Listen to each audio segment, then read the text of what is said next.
Subscribe to my channel and press the bell icon for latest updates. اب میرے حضور نے انسانیت کو عزت دی. وہ بیٹی جو زندہ درگور ہوتی تھی, میرے حضور بولتے ہیں میری فاطمہ میرے جگر کا ٹکڑا ہے. اور جب سیدہ حضور کو ملنے آتی ہیں فَأَجْلَسَهَا فِي مَجْلَسِهِ, احادیث اٹھائیے, حضور اپنی مسند پہ اپنی بیٹی کو بٹھاتے ہیں. دنیا کو بتایا کہ بیٹیاں ہوتی کیا ہیں. آج بیٹیوں کے لیے آپ کے سینے میں بھی پیار ہے, میرے سینے میں بھی پیار ہے. یہ میلاد والے رسول کا دیا ہوا پیار ہے.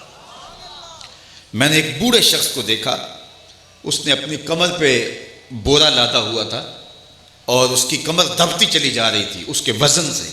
شناسائی تھی تو میں اس کو کہا کہ آپ بوڑھے ہو گئے تو کام چھوڑ کیوں نہیں دیتے. اس کا لہجہ مجھے کبھی بھی نہیں بھولا. ایسے اس نے انگشت شہادت کھڑی کی اور آنکھوں میں نمی تھی. کہنے لگا حضرت ابھی یہ ایک بیٹی رہ گئی ہے جس کی میں نے شادی کرنی ہے. میں نے کہا یہ تو زندہ درگور کرتا تھا اور آج یہ جھکی ہوئی کمر پہ بورے لاد کے مزدوریاں کر رہا ہے. یہ بھائی تو کاٹ دیتا تھا, کل کوئی میرا بہنوئی نہ کہلائے. آج یہ فیکٹری میں اوور ٹائم لگا رہا ہے کہ میں نے بہن کے ہاتھ پیلے کرنے.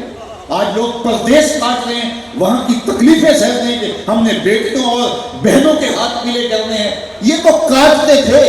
ان کے سینے میں پیار کس نے ڈالا؟ سنو, ان کے سینے میں پیار محمد عربی نے ڈالا. آج بیٹیوں کے لیے جو محبت کے جذبات ہیں یہ حضور نے ڈالے. یتیم کو دھکا دیا جاتا تھا اس لیے کہ یہ منحوس ہے. فَذَلِكَ الَّذِي يَدُعُّ الْيَتِيمَ, یہ یتیم کو دھکے دیا کرتے تھے. اور میرے حضور نے کیا کہا؟ آنا وَقَافِلُ الْيَتِيمِ, میں اور یتیم کی کفالت کرنے والا. اپنے ساتھ جوڑا.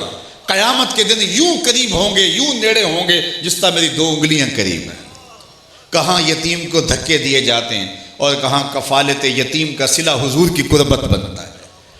کائنات میں سب سے اچھا گھر کون سا ہے؟ میں آپ سے سوال کرتا ہوں. اس کائنات میں آپ اگر گھر بنانا چاہیں تو سب سے اچھا گھر کون سا ہے؟ میں نے پوچھا تو کسی نے کہا جو شہر کے وسط میں ہو, کسی نے کہا کہ جو تعلیمی اداروں کے قریب ہو, بچوں کو آنے جانے کی سہولت رہے. کسی نے کہا جو ہاسپٹل کے نیڑے ہو تاکہ ایمرجنسی میں انسان کی زندگی بچ سکے.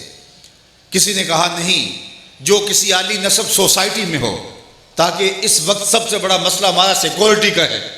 کسی نے کہا برلب سڑک ہو تو آنے جانے کی سہولت رہتی ہے. کسی نے کہا نہیں, ساحل سمندر پہ ہو, نہر کنارے ہو تو نظارے بھی دل کو اچھا رکھتے ہیں. کسی نے کہا پہاڑ کی چوٹی پہ ہو. کسی نے کہا جس کے کمرے کشادہ ہوں. کسی نے کہا جس کے لان کھلے ہوں. میں نے حضور سے پوچھا تو میرے حضور نے کہا کائنات میں سب سے اچھا گھر وہ ہے جس میں یتیم رہتا ہو اور اس کی عزت بھی ہوتی. سب سے اچھا گھر, چاہے وہ 2 مرلے کا جھونپڑا کیوں نہ ہو, اس میں یتیم رہتا ہو اور صرف رہتا ہی نہ ہو, اس کو ذلیل کر کے نہ رکھا گیا ہو, اپنے بچوں کی طرح رکھا گیا ہو, اس کی عزت بھی ہو, اس کی تکریم بھی ہو. میرے حضور نے کہا کائنات میں سب سے اچھا گھر وہ ہے, سب سے بہتر گھر وہ ہے.